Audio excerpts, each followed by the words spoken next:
Bonjour, bienvenue à ce télématin. En tout cas, ces derniers temps, le télématin ne m'a inspiré que le matin. Je ne reçois les télématins, l'inspiration des télématins que le matin. Et je ne reçois l'inspiration de télématin que lorsque je suis en train de travailler. Quand je suis en train de travailler, quand je fais mon travail, quand je suis en train de, de faire les choses naturelles que je fais d'habitude à la maison, c'est là où l'idée de télématin me vient. Et Dieu m'a dit que n'attends pas d'être présentable. N'attends pas de mettre les ring lights, de poser les histoires pour commencer à faire les télématins. Télématins, ce sont des pensées spontanées. Télématin, quand l'idée vient, quand l'inspiration vient, quand Dieu te parle, quand Dieu dit quelque chose, il libère ça dans l'atmosphère. Quand tu sens ça, ça résonne fortement dans ton oreille. C'est là que tu dois parler de ça. Écoute l'histoire de ce télématin. J'étais en train de parler avec ma mère, maintenant la même, je suis en train de parler avec ma mère. Elle m'édifiait, je l'édifiais. Aujourd'hui, nous sommes réveillés avec une joie là extrême. Une joie qui sature notre cœur. On était en train de louer ensemble, on louait le Seigneur. On chantait la chanson du pasteur qui dit Alongolangana piaka, yo yo nakozongate. Et c'est là où elle chantait. Quand elle chantait, Moi, maintenant, quand ma maman commençait à chanter, moi, j'ai commencé à prêcher. Et j'ai dit, comme c'était les matins, je ne garde pas la prédication là pour moi-même. Je viens partager la prédication là avec toi aussi. Tu sais, Zelangana kozongate, Lukangana kozongate, Salamakitana kozongate, yo yo. Silikana kozongate. Donc, quand le chant dit Alongolangana mpiaka, yo yo na kozongate, le chant est en train de te dire ceci. Le Seigneur nous a sortis de quelque chose. Tu sais, et là on parlait avec ma mère, maintenant la parole est venue. Quand Dieu te sort de quelque part, ou bien quand Dieu veut te sortir de quelque part, c'est parfois douloureux. Oui, ça fait mal. Tu t'es déjà habitué à ce milieu-là, avec ces gens-là, et Dieu décide que non, le temps pour toi est arrivé pour que je te sépare de ces gens. Le temps est arrivé pour que je te sépare de ces personnes. Tu ne dois plus et tu ne peux plus rester à côté de ces gens. Il doit y avoir séparation entre vous. Quand Dieu impose la séparation, deux fois ça fait ça, ça fait mal. Tu te dis est-ce que. Mais quand Dieu sépare, il se rassure qu'il te sépare lui-même, naturellement, sans que toi tu ne puisses le forcer. Ça va se faire naturellement. Il va seulement mettre la distance entre vous.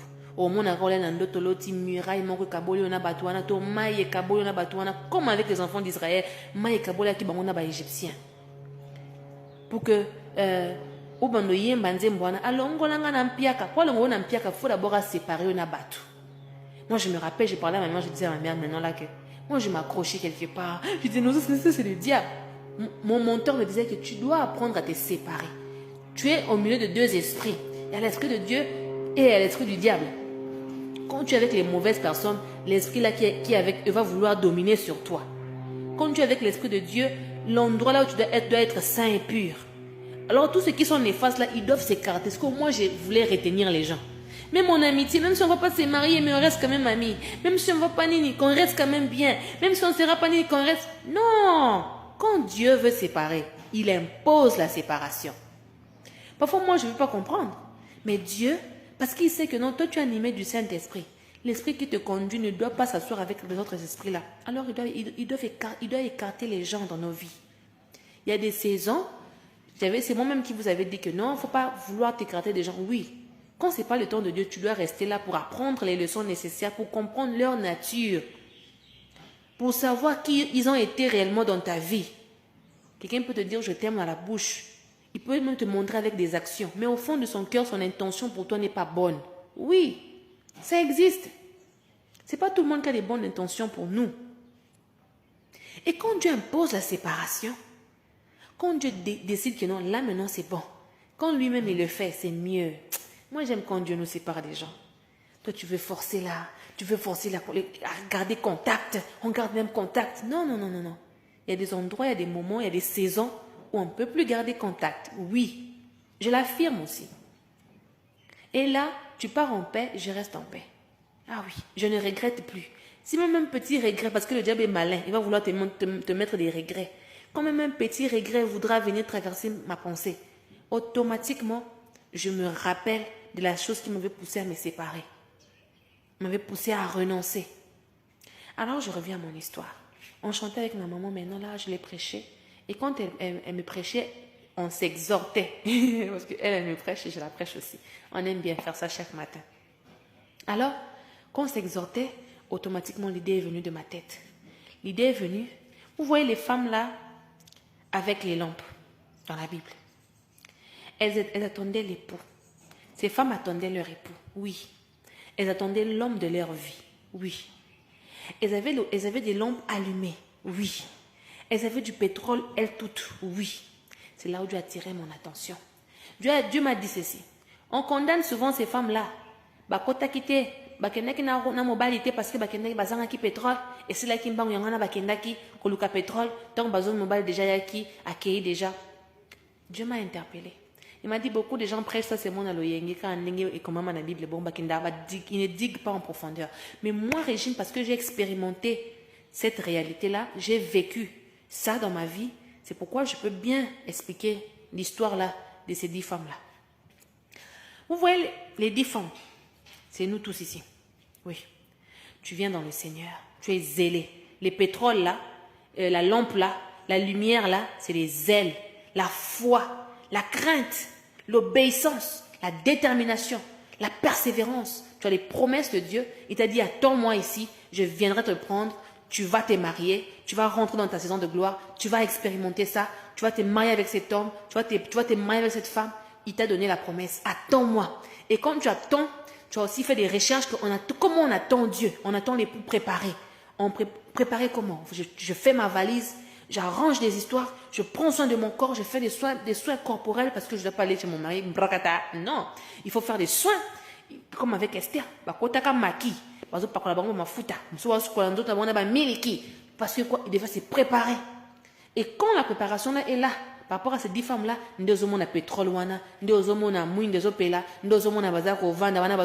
c'était ça. Maintenant il est arrivé un moment.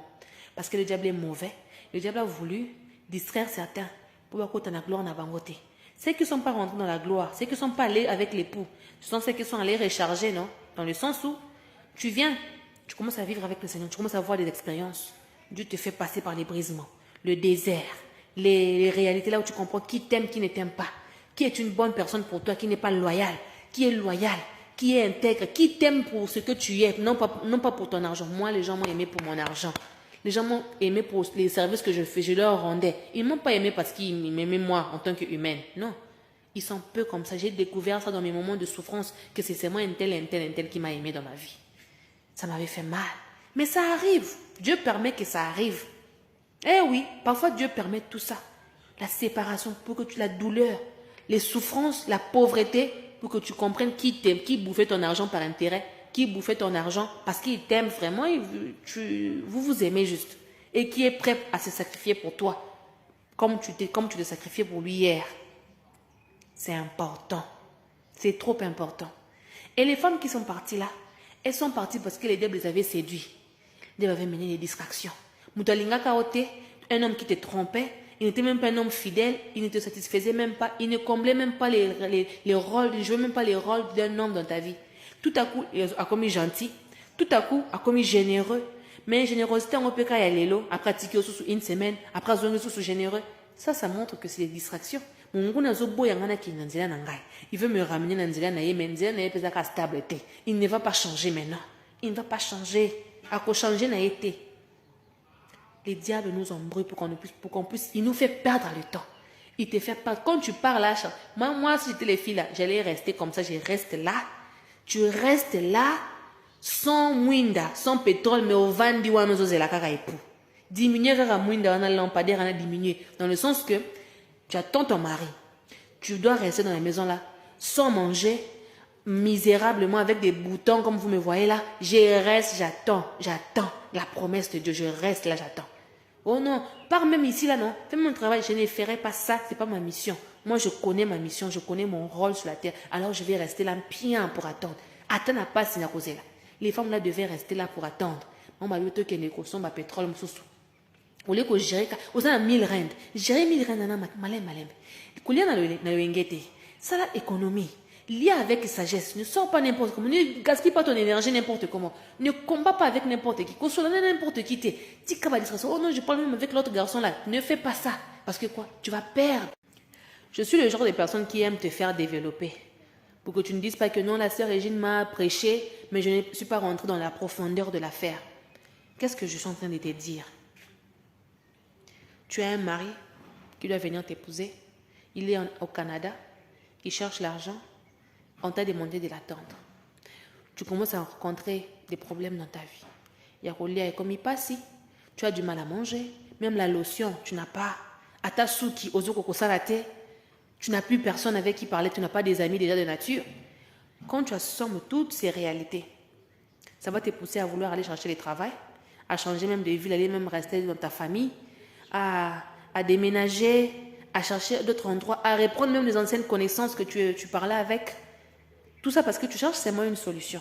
En cherchant des solutions comme ça, parfois on perd. En cherchant des solutions comme ça, parfois on s'embrouille. Eh oui, en cherchant des solutions comme ça, parfois on s'embrouille nous-mêmes dans la tête. C'est ce que j'essaie de te dire. Les femmes là, quand elles se sont rendues compte que la lampe commençait à diminuer à cause du pétrole, ce qu'elles devaient faire, c'était de baisser. Tu ne connais pas à quelle heure l'époux va venir. Tu ne connais pas à quel moment l'époux va venir. Alors, baisse. Gère bien le pétrole que tu avais dès le début. Gère ça petit. Parce que tu ne sais pas si l'époux va venir demain ou après-demain, même dans 1 mois, dans 6 mois. Moi, quand j'avais compris que je devais attendre l'époux et que l'époux devait venir, j'ai fait mes économies. Je chantais, je faisais beaucoup de choses. J'ai fait des économies. Mais mon erreur était que dans mon économie, je payais et l'école avec l'argent de l'économie et le transport chaque jour pour aller à l'école, l'abonnement dans les bus de Tswane. J'ai quitté la maison 5 heures pour rentrer à la maison à 17h, 18h, presque 18h, oui. J'étais fatiguée. Il fallait manger, dormir. Il fallait acheter à manger. Il fallait, quoi d'autre? Les cahiers, les livres. Chaque jour, d'abord à l'école, quand tu pars à l'école, je te dis, quand tu rentres, il faut manger même les foufous parce que ton cerveau a besoin de manger. Et l'argent commençait à finir. Chaque mois, tu dois payer l'école et Minerval. L'argent commençait à finir. Mes économies personnelles commençaient à finir. C'est là où j'ai appris à diminuer. Quand j'ai diminué, j'ai dit, naondolia matembele. Naondolia matembele, pendant matembele, moi, quand on a une semaine, ma cascara na foufou. Au sombika 10 kilos foufou, au tchesaka na nanda. Ma cascara na foufou. Na tongo foufou, pourquoi foufou? Ou bien, quand on a toute la journée, on les foufou, on na boutou, na pourquoi, on l'a li pongi kao. Économie, bande koko tenga ma casse. On a dit, économie avant, mais économie comme sous ma casse. Parce que je n'ai pas quitté l'heure à laquelle les poids allaient venir. Je n'ai pas quitté. Et ce que j'ai encore fait, j'utilisais les lotions chères. J'ai diminué. Plus des lotions chères. On part dans les lotions moins chères. On rentre dans PEP. On prend des lotions moins chères. Ah oui.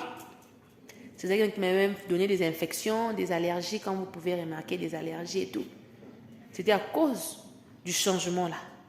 Des parfums chers, on met ça à la poubelle. Du genre, on n'achète pas. On prend des parfums moins chers.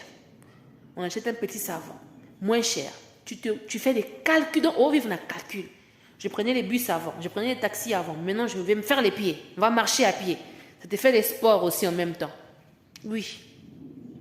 J'allais au salon pour me faire des cheveux. Je ne pars plus au salon. J'appelais quelqu'un pour me faire des cheveux. Je n'appellerai plus personne. Parce que je ne connais pas l'état d'âme de tout le monde. Je ferai les cheveux moi-même. C'est pourquoi vous voyez, je fais mes cheveux moi-même. Oui. Il y a des saisons comme ça. Là où tu gères l'argent. C'est pourquoi, quand j'aurai les enfants, moi, je ne donnerai pas à mon enfant l'argent dans le yenge. Jamais. Attends, ça n'a million. On aurait plus à moi, on a un bon dans le yenge. Je dois l'apprendre à bien gérer l'argent. Je dois l'apprendre ce que c'est que l'argent. Et je sais que la nature, les réalités de la vie aussi, l'enseigneront à son tour. Ah oui. Pourquoi faire ça? Parce que tu ne sais pas à quelle heure l'époux va venir.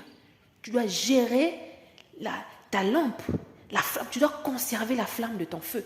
J'ai suivi un film là des Indiens, le film de Devdas, je crois, Devdas, je pense bien, Devdas. Ce film-là, ça m'avait beaucoup interpellé. C'est un ancien film que je connais, j'ai suivi ça depuis mon enfance, ma jeunesse, mais jusqu'à aujourd'hui, moi j'aime regarder les mêmes histoires encore et encore. Je n'aime pas beaucoup les nouveautés, parce que je me suis rendu compte que les nouveautés, maintenant, c'est pas beau. Mais les choses anciennes, c'était très éducatif. Quand tu regardes ce film-là, la femme-là, elle conservait la flamme. Il y avait une flamme là qu'elle conservait. Même là, quand il y a la pluie, quand il y a le vent, elle se bat à conserver ça, à conserver, à garder, à protéger. Parce qu'elle ne savait pas son Davidas allait rentrer quand. Jusqu'à ce qu'on lui a dit que Davidas c'est là. Et elle a maintenu la lampe là allumée jusqu'à ce que Davidas est arrivé. Dans le sens où, peu importe les obstacles, les embuscades autour de toi. Parce que dans ce film-là, il dansait. Ses amis filles embrouillaient, on voulait éteindre ça, elle protégeait ça. Tu conserve ta flamme, conserve. Même quand on va me rejeter, même quand tu vas me bloquer, pour que je ne te demande même pas. Moi, j'ai emprunté de l'argent à beaucoup de gens dans ma vie. J'ai même pas emprunté, donné, aidé. Sachant que non, à mon tour aussi, ils seront là pour moi. Mais ils n'ont pas été là pour moi. Ils ont peut-être essayé de me montrer que nous sommes là pour toi. On t'amène peut-être un pain, un œuf. Ça s'arrête là. Ça, c'est pas être là pour quelqu'un. Quand tu es là pour quelqu'un, tu lui donnes le travail. Je suis désolée, mais je vous dis la vérité. Quand tu es là pour moi, quand tu veux être là pour moi, tu vas me donner quelque chose qui me permettra à puiser pour 1 mois, 2 mois. Tu ne m'aideras pas pour aujourd'hui seulement. Quand tu m'emmènes un chassé de pain avec 3 œufs, tu n'es pas là pour moi. Tu ne m'aimes pas. Si tu m'aimes, tu vas prendre le temps de chercher assez d'argent, m'apprendre à conduire, me donner un contrat de chauffeur, un contrat de taximan, un contrat dans une compagnie. Hein? Et je sais que je pars là-bas tous les jours, je travaille chaque jour la journée et je me fais de l'argent. Mais si tu ne fais pas ça pour moi, donc tu peux même dépenser 500 rand à m'apprendre à conduire pour que moi je puisse devenir un chauffeur et puis tu me laisses. Si maintenant je ne pars pas au travail, ça c'est ma faute. Si je ne pars pas dans le bureau là, ça c'est ma faute. Mais si tu veux vraiment m'aider, c'est en me donnant le travail. Tous ceux qui te disent que moi j'ai aidé un tel dans la vie, tout nae, il faut poser des questions là aux gens. C'est pourquoi moi, je ne rentre pas dans les sentiments. Moi, je peux être fière de dire qu'il y a sunga batu na vie. Parce que quand je parle avec eux, ils ont toujours les travails, ils sont toujours là-bas dans les connexions là. Mais ceux qui ont fait ça, et que c'est grâce à moi. Mais pour dire et confirmer qu'il y a sunga mutu na vie, il faut payer ça musala. Oui, oui, mais la meilleure façon d'aider une personne, c'est en lui donnant le travail. Comme ça, il va aller chercher l'argent, il va commencer à se manager lui-même avec un argent un peu plus stable. Parce que quand tu m'aides aujourd'hui avec le pain, après 1 semaine, tu me laisses 1 semaine affamée. Et puis tu reviens encore, tu m'aides avec un petit foufou. Après, tu me laisses encore 1 semaine affamée. Là, tu ne m'aides pas. Mais si tu me donnes un petit travail, à terme, il y a ménagère. Là, tu m'aimes. Là, tu m'aides. Quelqu'un comprend? Ces femmes-là sont parties chercher le pétrole pour que leur lampe ne s'éteigne pas. En revenant, l'époux était déjà venu à Zobaninga Bakeyi. Raté. Pourquoi? Parce que Gérard quitté, ils n'avaient pas bien géré le pétrole. Ils n'avaient pas bien géré la lampe. Ils n'avaient pas bien géré la puissance, la foi, l'onction qu'ils détenaient. Ils n'avaient pas bien géré l'énergie qu'ils avaient. Ils n'avaient pas bien géré leur beauté, leur temps. Ils n'ont pas bien géré. Apprenons à bien gérer. C'est pourquoi moi, je resterai ici, je gérerai bien jusqu'à ce que je rentre dans ma saison de gloire, jusqu'à ce que l'époux vienne me chercher, m'arracher de là. Au nom de Jésus, sors de la distraction. Que tout celui qui était envoyé dans ta vie comme le vent pour éteindre la flamme là, qui était venu pour vider le pétrole que tu avais, que le Seigneur te sépare d'eux et qui te permette d'avoir l'intelligence, la sagesse de bien gérer tout ce qu'il faut, de contrôler ta bouche pour que quand l'époux viendra, il te trouve prête. Et cela au nom de Jésus. Nous sortons de la distraction. Toi, démon, qui venait pour nous distraire, pour nous embrouiller, on n'a plus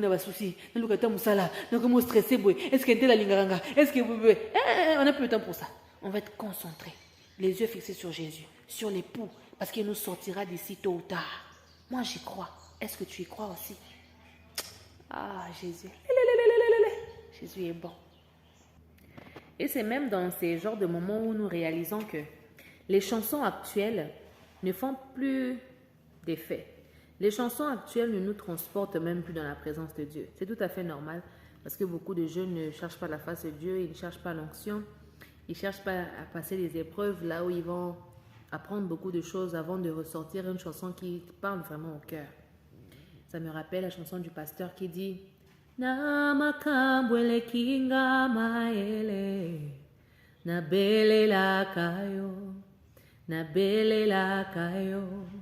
Yahweh Yo santa belikolo na nyosoe na yebi okosala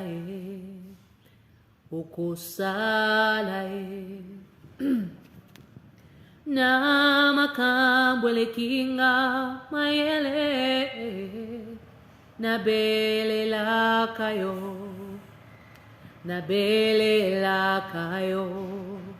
Yahweh Yo santa belikolo na nyoso na yebi okosala Mes voisins sont en train de travailler. Alors que le bruit là ne te dérange pas. Tu connais la chanson, non? Na belelio na yebi okosala Yokosala Oh na belelio na yebo Yokosala J'aime la partie ici. Yonde yamakasi ponanga ya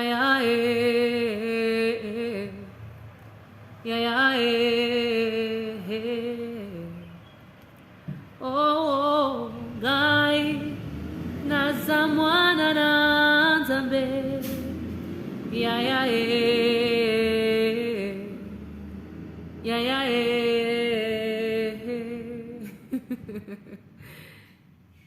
Lelo izamokolo nangai ya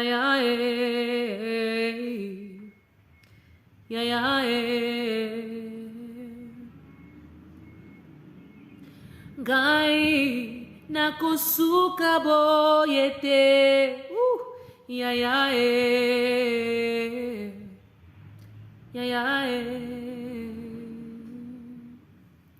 Oh Shilo yomakasi nanga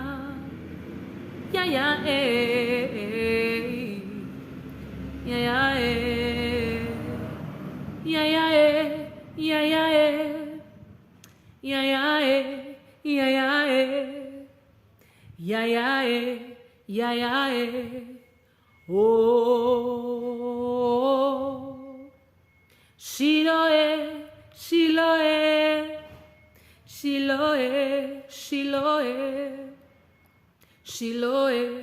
Shiloh Oh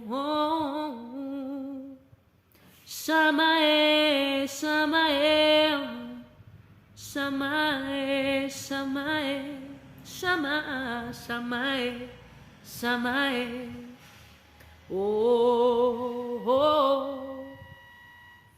Adonai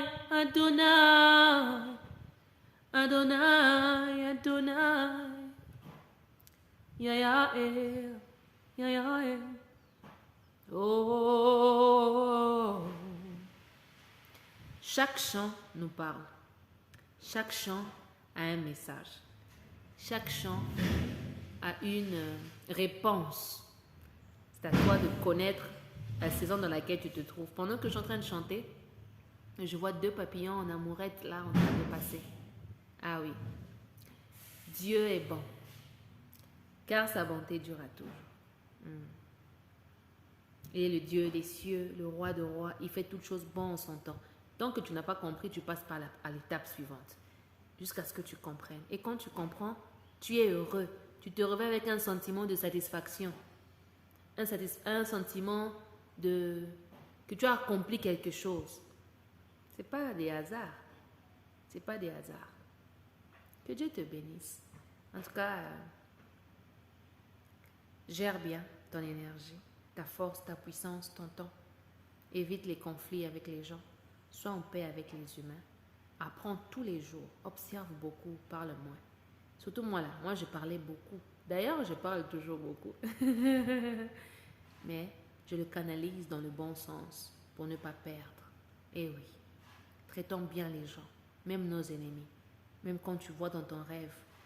Oui, et laisse Dieu te séparer des gens. Laisse Dieu éloigner tes ennemis au loin. Laisse Dieu le faire. Yes. Quand il le fait bien.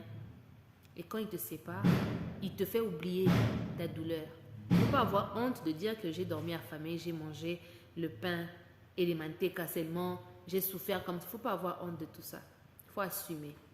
Ça fait partie de notre témoignage. Oui. Parce qu'on doit venir de quelque part. Oui.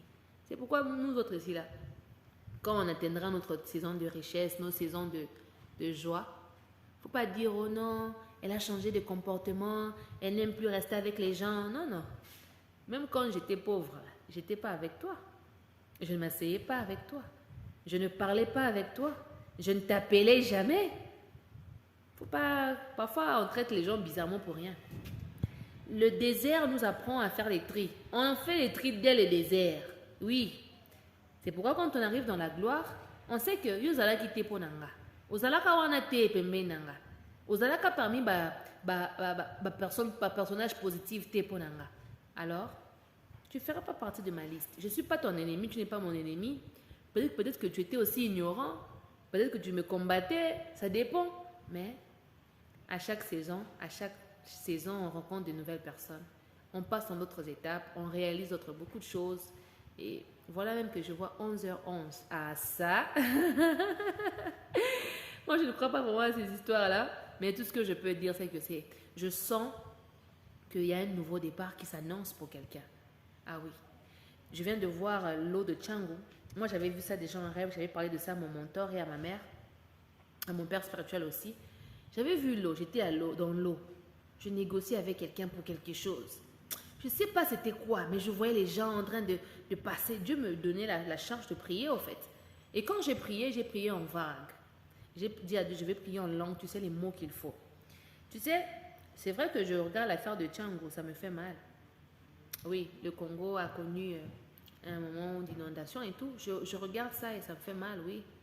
Mais j'ai tiré 2 leçons dedans. Mes proches habitaient là-bas, dans le quartier là. Si mes proches habitaient encore là-bas jusqu'à aujourd'hui mes proches allaient être en train de pleurer parce qu'ils n'ont nulle part où aller. Je bénis Dieu, ils les avaient déplacés 1 année et demie avant. Il nous a donné notre propre parcelle, là on a construit, on est parti avant que ce déluge-là n'arrive. D'où, quand Dieu te fait quitter quelque part, il ne faut pas regretter. Ah, on a bien, là-bas on payait seulement $50, là-bas on habitait bien dans les maisons, dans les quartiers là. Là-bas j'avais les avantages ici. Quand Dieu t'enlève quelque part, c'est parce qu'il prévoit mieux pour toi devant. Et quand Dieu ferme la première porte, c'est qu'il a ouvert la deuxième porte. Et la deuxième porte ne peut s'ouvrir que quand la première porte est fermée. J'ai beaucoup parlé en code là. Si tu es sage, tu comprends. Et la deuxième leçon que je tire avec l'eau de Tchangou, c'est que quand Dieu veut venir faire quelque chose de bien dans ta vie, il faut qu'il y ait balayage. Comme avec Noé, il y a eu déluge. Comme avec Lot, dans Sodome et Gomorrhe, on a balayé. Dieu doit balayer. Il doit balayer. Et quand il balaye, parfois ça fait mal. Il y a des rages, il y a des pertes. Oui, ça arrive. Je compatis avec tous ceux qui ont perdu leurs proches. Peut-être que tu dormais. Que Dieu vraiment soutienne les familles. Que Dieu aide les familles. Que Dieu aide notre pays à trouver des solutions face à ça. Mais quand Dieu balaie, c'est pour montrer un nouveau cycle, un nouveau commencement. Un nouveau commencement. Reçois l'esprit qui accompagne ce nouveau commencement au nom de Jésus. Regarde les oiseaux. Regarde les animaux qui profitent de la vie. C'est un signe, tout est beau. La journée d'aujourd'hui, elle est trop belle. Elle est belle. Et Dieu m'a dit dans mon rêve ce matin, sois patiente. Et toi aussi, je te dis ça, sois patiente. Sois patient. On y est, presque. Encore un peu de foi. Que Dieu te bénisse. Voilà une question de curiosité que j'aimerais bien répondre à mon humble avis. Hein? Je comprends lorsque les gens me disent que non, toi tu n'es même pas marié, mais tu te mets là déjà à donner faire des lives et prêcher sur le mariage et tout. Je vous dis tantôt que je ne suis pas hypocrite. Et jamais je ne serai hypocrite. Ah oui. Je bénis Dieu pour ma vie, pour mon authenticité, mon honnêteté. Ah oui. Et je ne vais changer ça pour rien du tout. Pour rien au monde. C'est bien d'être vrai dans la vie. La première chose que je vais dire par là, c'est que les gens qui ne sont pas mariés sont même mieux placés pour donner des conseils à ceux qui sont mariés dans certains domaines de la vie. Je dirais aussi que oui, les gens qui ne sont pas mariés peuvent donner des conseils à ceux qui sont mariés, peuvent donner des conseils à ceux qui se préparent pour entrer au mariage. Moi, j'ai coaché beaucoup de mes filles qui, la majorité, se sont mariées. Vous pouvez voir ça même sur Internet. Sauf que moi, je ne laisse pas les choses durer longtemps sur mes réseaux. Mais les gens que j'ai coachés, les filles que j'ai coachées, elles sont toutes mariées. Elles sont toutes maintenant mariées. Elles sont maintenant mariées. Les filles avec qui j'ai prié, elles sont mariées. Elles sont heureuses dans leur foyer. Et elles bénéficient des conseils que je les ai apportés. Vous savez pourquoi? Parce que beaucoup de gens disent que non, il n'y a que quand tu es marié, c'est là où tu as la capacité d'enseigner les gens, de parrainer les gens, de mentorer les autres. Des conceptions trop erronées. Moi, je pense qu'un célibataire peut enseigner les autres. Un célibataire peut partager ses expériences pour aider quelqu'un à ne pas faire les mêmes erreurs que lui, pour permettre à quelqu'un de sauver du temps. Ah oui, je le prêche tout le temps. Tu apprends des erreurs de l'autre pour t'épargner des erreurs. Ah oui. Qu'est-ce que je ressors dans ça? Je parle souvent du mariage. Moi, c'est Dieu qui m'a enseigné sur le mariage. Ah oui. Moi, Dieu m'a enseigné sur le mariage. Et quand je vois les façons que les hommes traitent leurs femmes, comment les couples se comportent, j'ai de l'expérience par rapport à ce que j'ai étudié à l'école, par rapport à ce que le Saint-Esprit me dit, par rapport aussi à ce qui est censé être et que je ne vois pas. Mais, en dépit de tout ça, voici les meilleures choses qu'il faut retenir. On ne devient pas un expert dans le mariage. Non, non. Ce n'est que ce que tu es dans le célibataire, quand tu es célibataire, c'est ce que tu apportes dans le mariage. Dans le mariage, on ajoute. D'abord, en dehors du mariage, dans le célibat, tu dois apprendre des histoires. Il doit y avoir des réalités que tu dois rencontrer, des défis, des challenges que tu dois surmonter pour faire de toi la meilleure version de toi-même. Et dès que tu deviens la meilleure version de toi-même, du genre pardonner à celui qui te fait du mal, avoir un grand cœur pour tolérer, ce sont des choses qu'on est censé apprendre avant de rentrer dans le mariage.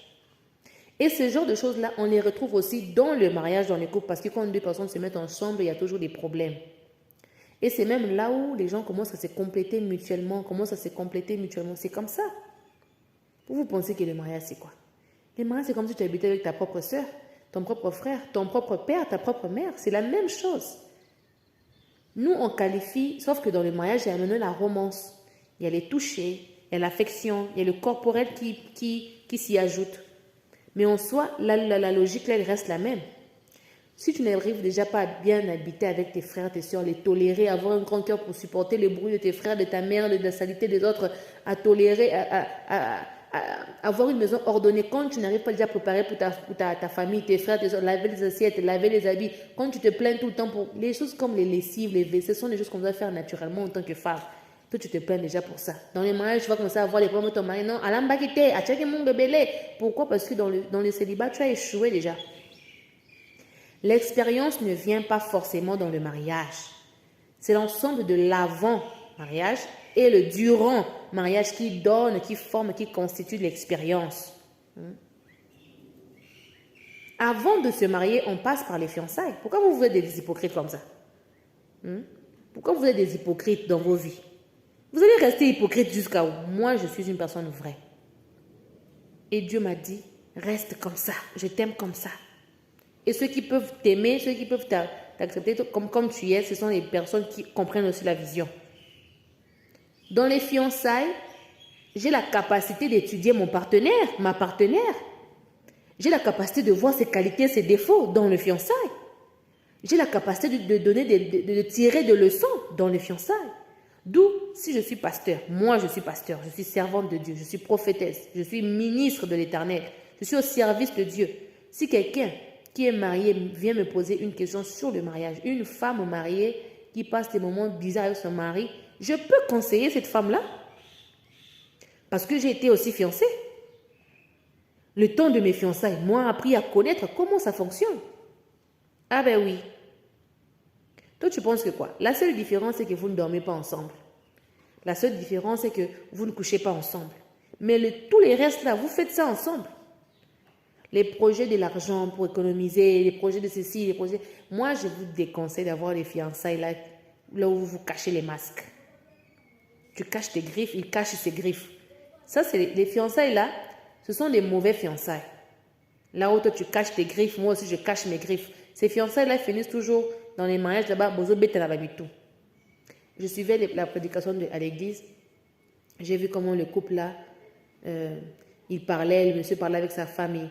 Le pasteur a dit, faites-vous un câlin. Dis ça à ton voisin, à ta voisine. L'homme là a dit à sa femme. L'homme là, souvent, il interprète, mais il n'interprète pas trop bien en anglais. Ce monsieur-là, il porte les lunettes. Le monsieur là a dit ceci. Il a dit ça à sa femme. Il était romantique, il a touché sa femme. La femme était trop... Elle n'était pas réceptive. Mais ça là, ce n'est pas les mariages qui doivent t'apprendre ça. Tu dois apprendre ça avant le mariage. Tu fais honte à ton mari devant tout le monde. Ton mari te fait un câlin. Devant tout le monde, tu le repousses. Même si vous avez une kanda nandako, tu ne peux pas le faire devant les gens. Et moi, en tant que célibataire, quand je vois ça, je peux te donner un conseil. Maman, tu es mariée. Tu sais combien cherche les mariages en ce moment? Tu sais combien cherche un homme fidèle qui, devant la caméra comme ça, il vient, il te touche, il t'embrasse. Mon papa un homme responsable. Et moi, j'avais vu ça, ça m'avait fait mal au cœur. Ça m'avait fait très mal. J'ai dit parce qu'à comprendre, à comprendre qu'il était valeur et libala. Et les gens minimisent la valeur du mariage. Les gens minimisent la valeur d'avoir quelqu'un qui t'aime, qui pourvoit pour toi, qui prend soin de toi. Ce n'est pas donné à tout le monde. Yo kola na vie papa bano peut sonner sur tout maman bano ko peut sonner sur tout tant qu'on bala on sa valeur on peut s'embali valeur ndengene. La vie doit te choquer. C'est pourquoi les célibataires qui se marient vite là, ils fuient les expériences des célibataires. Ils fuient les douleurs des célibataires. Par contre, il faut affronter les douleurs des célibataires. Parce que quand tu rentres dans les mariages, tu sais que non parce que avoir quelqu'un qui m'aime, qui m'accepte tel que je suis, c'est pas facile. C'est une grâce. Combien sont en train de chercher les mariages dehors, mais ils n'ont pas trouvé. Moi, j'ai trouvé, c'est la grâce. Quelqu'un m'écoute. Vous qui aimez prendre les gens pour acquis là, arrêtez. Vous qui aimez parler au nom, ne donne pas les conseils, nous allons continuer à donner les conseils.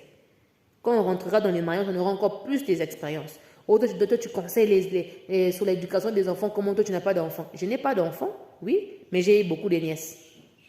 J'ai eu beaucoup d'enfants des codines que j'ai encadrés. C'est pourquoi je connais tout ça. J'ai vécu avec beaucoup d'enfants dans ma vie. Depuis Pointe-Noire jusqu'à Brazzaville, Kinshasa, partout, j'ai côtoyé des enfants. J'ai été montrice toute ma vie. Je connais ce monde-là. Je sais comment éduquer un enfant pour la réussite et comment l'enfant peut partir vers l'échec. Et les enfants sont des hypocrites. Ils cachent les histoires sans que toi tu ne te rendes compte. Il faut que tu aies un œil très fort. Il faut que tu aies une forme de prière. Moi, je suis déjà éviter que moi, na bouto que na kopumba. Yo maman na papa vous éviter. Quelqu'un me comprend? Alors, les célibataires sont même mieux placés pour t'enseigner, toi. Parce que dans son célibat, là, il rencontre des coups, il rencontre des épreuves qu'il enseigne et qu'il enseigne. Et beaucoup qui fuient les célibats, parce que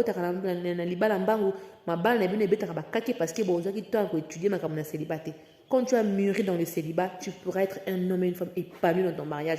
Il n'y aura pas de problème. Même pas à pleurer. Quand il y a un petit problème, vous arrangez automatiquement. Mais quand il y a un problème que vous traînez, vous savez que vous avez une maturité, vous comprenez vite, vous qualité. Quelqu'un me comprend? Et moi, je ne suis pas aussi impressionné par le nombre d'années que vous avez fait dans votre mariage. Quand ton cœur n'a pas été transformé par Dieu dans ton célibat, même dans le mariage, non, zéro moukaté. Alors laissez-nous donner des conseils quand on le peut. Ok? Moi, je passe une belle journée et je te souhaite aussi pareil. Passe une très bonne journée avec le Seigneur. Shalom et à très bientôt.